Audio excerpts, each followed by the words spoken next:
जी, मैं हूं नदीम सिद्दीकी, मेट्रो 7 पाकिस्तान के साथ। तो मौजूद हूं मैं मज़ेदार हलीम पे, और मज़ेदार हलीम के 30 साल आज मुकम्मल होने पर इनकी बाकायदा सालगिरह के मौके पर गवर्नर सिंध कामरान खान टिसोरी तशरीफ़ लाए, उनको दावत दी और इनके हमरा यहाँ पर गवर्नर सिंध ने जो कई ऐलानात भी किए। इसी हवाले से आइए जो इनके रूह रवा हैं हनीफ खान साहब और उनके साहबजादे और जो दीगर मेहमान गिरामी हैं, आइए उनसे बात करते हैं।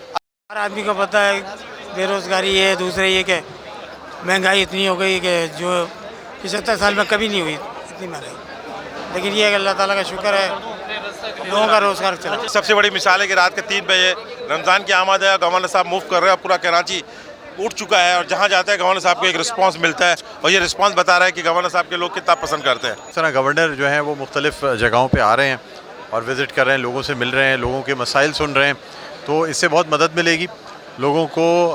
जो है वो एक एहसास अपनाइयत हो रहा है कि यार अपनाइयत का एहसास है कि कम से कम गवर्नर उनके दरमियान मौजूद हैं, उनके मसाइल सुन रहे हैं और जिस तरीके से चीज़ों को एड्रेस किया जा रहा है। वो कह रहे हैं कि जी मेरे अगर इख्तियार ना भी हुआ तो मैं उन मसाइल को ख़त लिख के अरबाब इख्तियार से बात करके अथॉरिटीज़ को तंबी करके तमाम मसाइल हल कराऊंगा। ख़ास तौर पे स्ट्रीट क्राइम की बात की गई है। माशाल्लाह अवामी गवर्नर कामरान टिसोरी साहब आज हमारी मज़ेदार हलीम समनाबाद की ब्रांच पे तशरीफ़ लाए, जो कि हमने 30 साल मुकम्मल होने पे जो बंस रोड की ब्रांच है उस पर केक कटिंग सेरेमनी करी थी। ये हमारे लिए बहुत इज़्ज़त की बात है और ये ऐसे अवामी गवर्नर हैं कि इनको जहाँ बुलाया जाए माशाल्लाह आते हैं।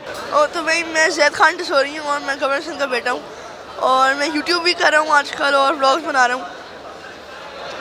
कैसा लग रहा है वालिद साहब घर से बाहर हैं, यकीनन शहरी भी गिरफ्तारी बाहर कर रहे हैं? बिल्कुल, बीच में तो खुद अकेले चले जाते थे तो हमने कहा भाई हम भी साथ चलते हैं, तो आप लोग देख सकते हैं अभी मैं भी साथ आ गया हूँ यहाँ पे। डिस्ट्रिक्ट सेंट्रल का एक नाम है जिस तरह से, और जैसे जावेद नियारी मज़ा हलीम, तो ये पायनियर्स हैं, इनको प्रमोट करना चाहिए क्योंकि ये बिजनेसेस का जो हाल है आजकल उसमें जितनी प्रमोशन हो वो कम है। तो अच्छी बात है यहाँ पे गवर्नर साहब आ रहे हैं तो उनका भी विजिट है, उनके 30 साल पूरे हुए हैं, तो इस सिलसिले में हम लोग भी यहाँ करवाएंगे। दूसरा मसला गैस का है, मैं फिर इस पर बात करूंगा कि कम से कम इफ्तार और सहरी में गैस की लोड शेडिंग फिल फौर बंद कर दी जाए। आज मेरी फिर बात हुई है 15 मिनट एमडी सुई सदरन से, इमरान साहब से। परसों वो मेरे पास आ रहे हैं, मैंने उन्हें कहा है कि आप लाएमर और प्लान लेकर आ जाएं। गैस हर सूरत में हर घर को मिलनी है, उसके लिए आपको कहीं भी गैस को बंद करना पड़े बंद कर दें। उम्दा में पकाएं और जी भर के खाएं।